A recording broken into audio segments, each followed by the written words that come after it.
Selamat jumpa dan salam sejahtera untuk kita, sahabat keluarga Katolik, dalam pesta hari ini, pesta para kanak-kanak suci. Renungan kita pada hari ini diambil dari Injil Tuhan kita Yesus Kristus oleh Santo Matius bab 2 ayat 13 sampai 18.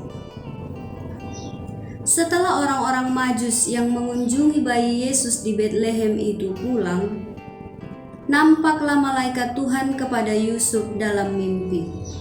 Malaikat itu berkata, "Bangunlah, ambillah anak itu serta ibunya, larilah ke Mesir, dan tinggallah di sana sampai aku berfirman kepadamu, karena Raja Herodes akan mencari anak itu untuk dibunuh." Maka Yusuf pun bangunlah. Malam itu juga diambilnya anak itu serta ibunya, lalu menyingkir ke Mesir, dan tinggal di sana sampai Herodes mati.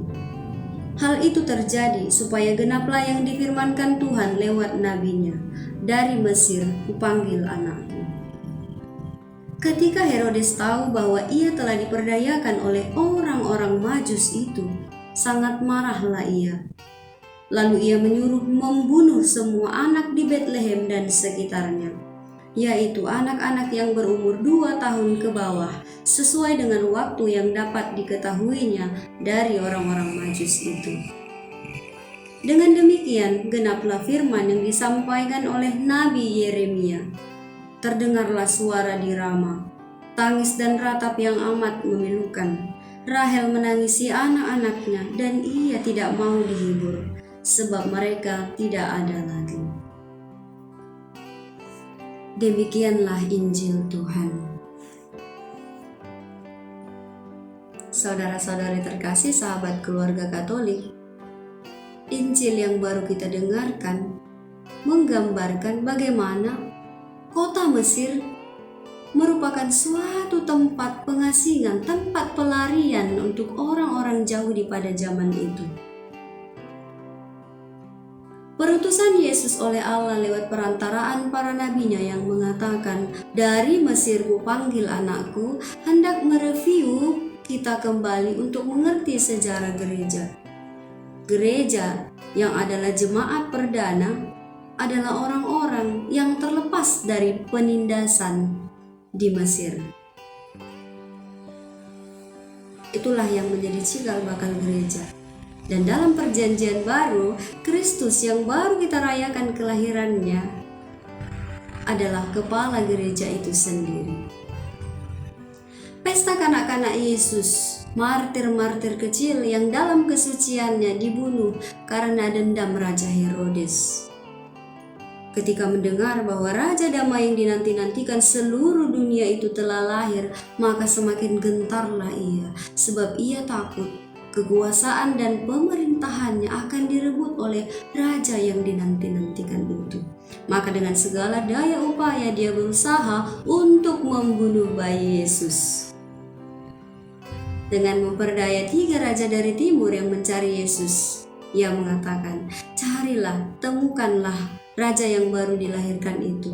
Beritahukanlah kepadaku, supaya aku pun datang untuk menyembah dia." Tetapi rencana Tuhan menjawab lain oleh rencana Herodes.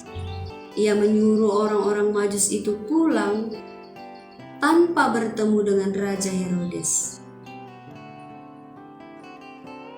Maka setelah mengetahui bahwa Herodes sudah diperdaya oleh 3 raja dari timur itu, semakin marahlah ia, kecewa. Maka pelarian daripada rasa kecewanya itu, rasa jengkelnya akibat dibohongi, dia memerintahkan untuk membunuh semua anak-anak di Betlehem yang kira-kira berumur sama dengan usia Yesus pada waktu itu. Maka ratap tangis dan darah kanak-kanak suci pun tertumpah untuk melindungi bayi Yesus di pengasingannya. Saudara-saudari terkasih, sahabat keluarga Katolik, satu makna yang bisa kita ambil dari pesta hari ini, bahwa kebahagiaan didahului oleh keberanian untuk berkorban, berani mengambil resiko. Seperti Santo Yusuf. Yusuf yang dalam kemanusiaannya menerima perutusannya ketika dikatakan bawalah anak itu serta ibunya. Mungkin secara manusiawi Yusuf pun pastilah takut, pastilah khawatir bagaimana kehidupan mereka selanjutnya di tempat pengasingan itu. Tetapi cintanya kepada keluarga dan ketaatannya kepada Allah lah yang mendorong dia untuk memberikan seluruh dirinya, seluruh pengorbanannya untuk melindungi keluarganya. Yesus yang anak Allah sendiri sudah mengalami penolakan sejak kelahirannya. Saudara-saudari yang terkasih, sedikit kita bisa menarik pengalaman kita sehari-hari. Sudah bagaimana saya selama ini dalam keluarga? Sudah bagaimana saya berkorban dalam keluarga sebagai seorang bapak, sebagai seorang ibu, dan sebagai seorang anak?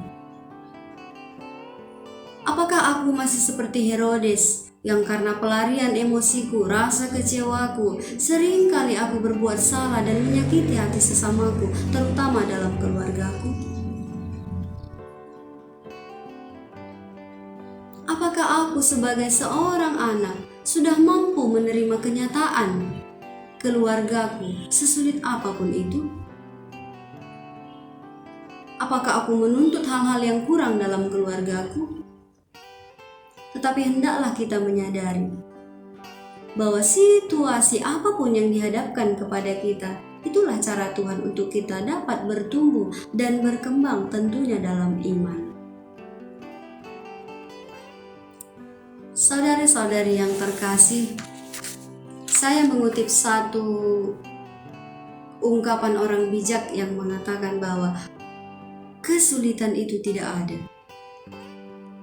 Setiap tindakan menciptakan hasil apapun hasilnya, entah sesuai ataupun tidak sesuai dengan perencanaan.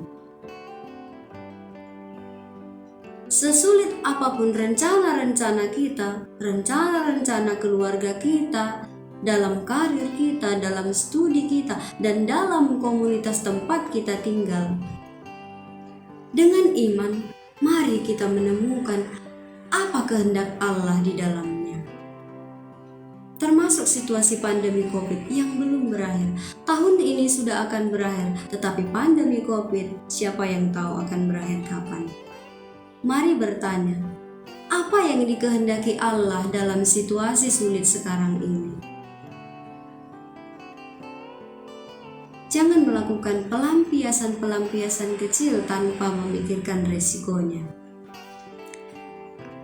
Setiap pengorbanan kecil atas keberanian kita menghadirkan kerajaan Allah bagi kita, bagi keluarga kita, dan bagi sesama kita, yaitu kasih, damai, sukacita, dan semua hal-hal baik. Itulah kerajaan Allah. Maka sahabat keluarga Katolik, mari membuka hati pada kehendak Allah menghadirkan Kristus, Sang Juru Selamat yang baru kita sambut itu, dalam keluarga kita, dalam gereja, dan lingkungan tempat saya tinggal. Pesta kanak-kanak Yesus hari ini mengajak kita untuk belajar sebuah cinta yang besar, pengorbanan yang besar dalam keluarga. Semoga damai Kristus tetap menyertai perjuangan kita setiap harinya. Amin.